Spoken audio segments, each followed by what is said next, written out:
세계 2차 대전 당시 영국의 처칠 수상과 미국의 루즈벨트 대통령의 신뢰 관계를 보여주는 유명한 일화가 있습니다. 루즈벨트와의 신뢰 관계를 세우기 위해서 많은 노력을 했던 처칠은 당시 루즈벨트의 마음을 잡기가 여자의 마음을 잡기보다 더 어려웠다고 나중에 자신의 회고록에서 기록하고 있습니다. 두 사람은 전쟁 중에도 많은 시간을 함께 보내게 되었는데 그러자 아주 시시콜콜한 이야기까지 나누는 돈독한 관계가 되었다고 합니다. 한 번은 처칠이 목욕을 하고 있는 중에 모르고 들어간 루즈벨트가 벌거벗은 처칠의 모습을 보고 당황하며 나가려고 하자 처칠은 도리어 팔을 벌리며 이렇게 이야기를 했다고 합니다. 보시다시피 영국 수상은 미국 대통령에게 아무것도 숨기는 것이 없습니다. 그러한 유머를 발휘한 것이 계기가 되어서 두 사람은 정말 가깝고 신뢰하는 관계가 되어서 2차 세계대전을 승리로 이끌게 되었다라고 합니다. 사람 사이의 신뢰관계는 그냥 만들어지는 것이 아니라 많은 노력이 필요하다고 합니다. 우리는 스스로 잘난 맛에 산다고 합니다. 자기 잘난 맛에 산다, 그렇게 이야기를 합니다. 이러한 때의 희생과 노력은 공동체에 큰 유익을 가져다 주게 될 것입니다. 그리고 그러한 희생과 노력이 필요한, 그러한 희생과 노력이 절실한 때에 우리는 살아가고 있습니다. 오늘 본문을 보게 되면 다윗은 유다 지파의 왕이 되었고 이스보셋은 사울의 아들로서 이스라엘의 왕이 되었다 하는 말씀으로 시작하고 있습니다. 이스라엘은 한 나라의 두 명의 왕으로 나누어졌다는 것은 이스라엘이라는 이 나라가 지금 불안정하다라고 하는 것을 보여주고 있습니다. 사울 편에 있던 사람들은 다윗에게 정권을 넘겨주기가 싫었고 또한 다윗의 보복도 아마도 두려웠을 것입니다.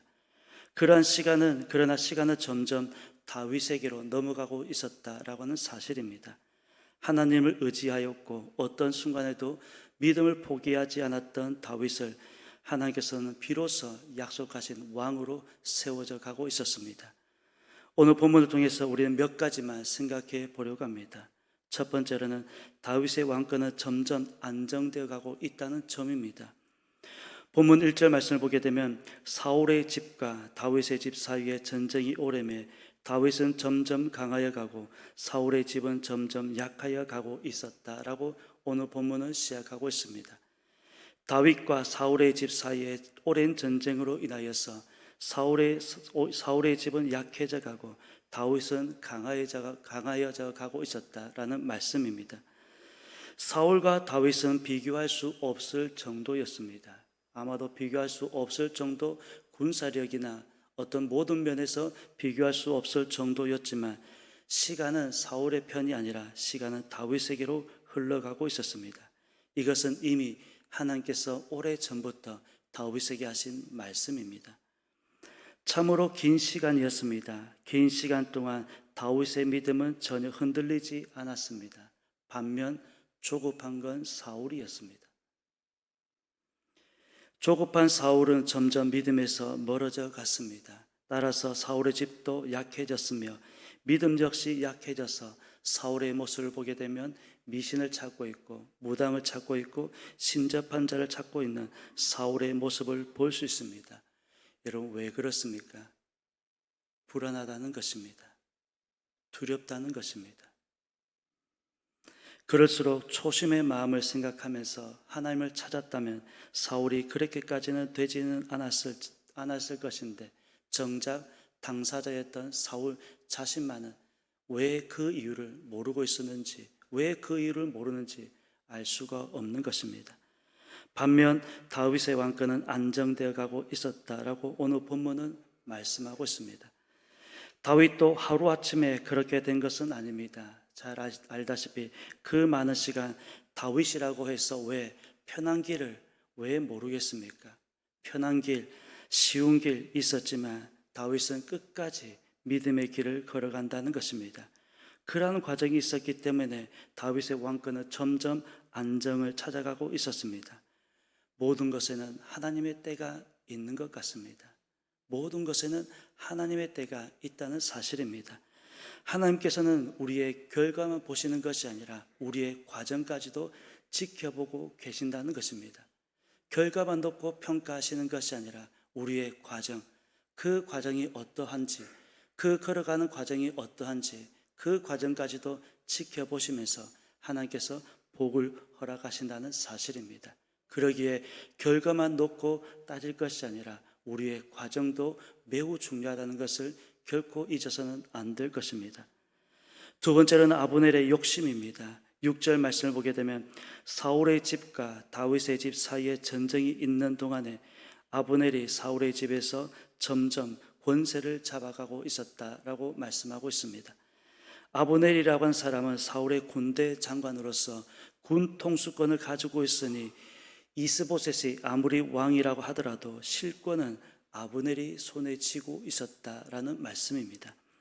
그러면서 점점 아브넬은 욕심을 내고 있습니다. 그 한 예로 사울의 첩 리스바를 범하는 일을 하였는데 이 일로 인하여서 이스보셋이 한마디 하였습니다. 그러나 아브넬은 오히려 더 역정을 내었습니다.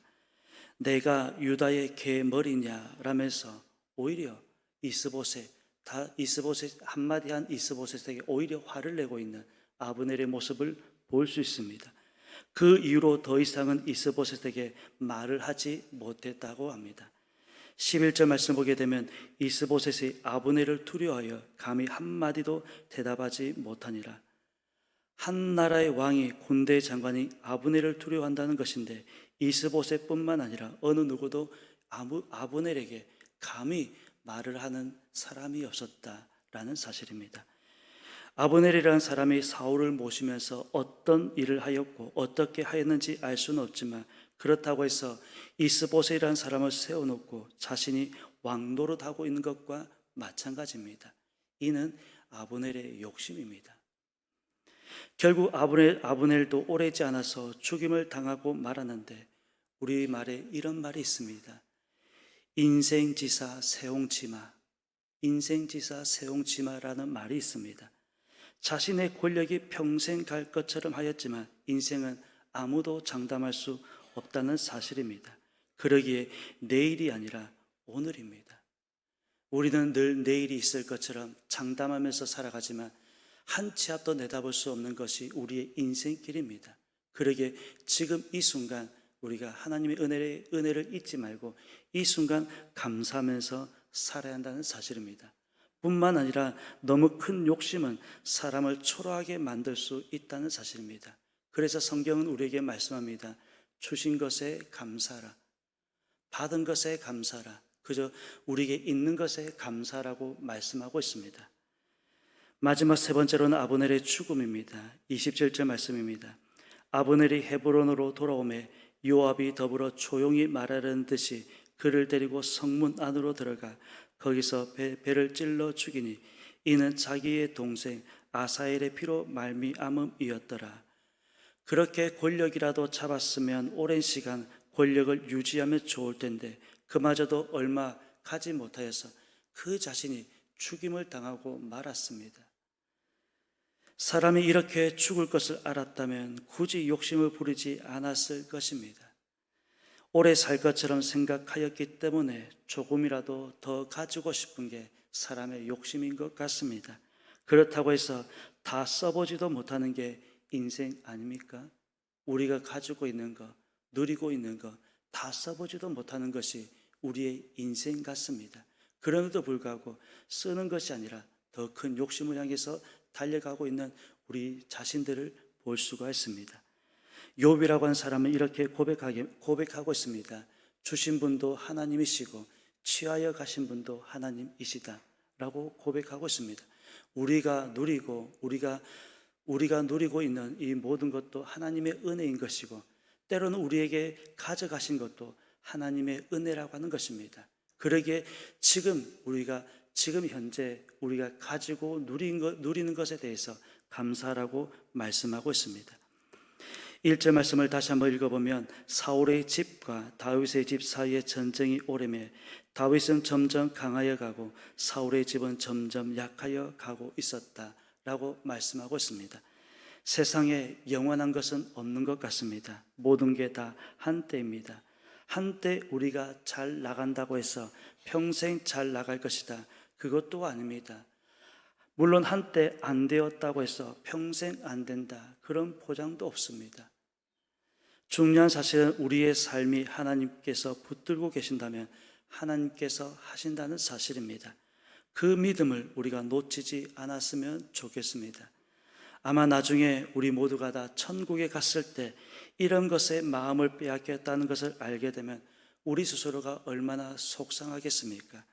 우리는 그것이 최선인 줄 알고 그것을 향해서 달려갔는데 하나님께서 보실 때 그것이 아니었던 것도 많다는 것입니다.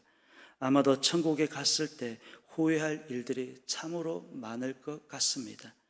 그러므로 주신 것에 감사할 수 있는 삶이 되었으면 좋겠습니다. 너무 큰 욕심은 사람을 초라하게 만들 수 있다는 사실입니다. 오늘 하루 주신 것에 감사하며 받은 은혜를 헤아려 볼 수 있는 우리 모두가 되었으면 좋겠습니다. 그리하여 감사하면서 오늘 하루도 감사하면서 살아갈 수 있는 그런 저와 여러분의 삶이 되시기를 예수님의 이름으로 축원합니다. 기도드리겠습니다. 하나님, 은혜를 감사드립니다. 오늘 새벽에 우리의 단잠을 깨워주시고 하루의 첫 시간을 기도와 말씀, 찬양으로 시작할 수 있도록 은혜 베푸심에 감사드립니다. 특별히 오늘 말씀을 통하여서 늘 주신 것에 감사할 수 있는 우리의 삶이 되어질 수 있도록 도와주옵소서. 너무 큰 욕심을 향해 달려가는 우리의 어리석음이 되지 않게 도와주옵시고, 언제나 하나님께 주신 믿음의 눈을 가지고 오늘 우리의 삶을 또한 현실을 바라볼 수 있는 우리의 모습들이 되어지게 도와주옵소서. 그리하여 받은 은혜에 감사하며 오늘 하루 충성할 수 있는 우리의 삶이 되게 하여 주옵소서. 모든 것 감사드리며 예수님의 이름으로 기도드립니다. 아멘.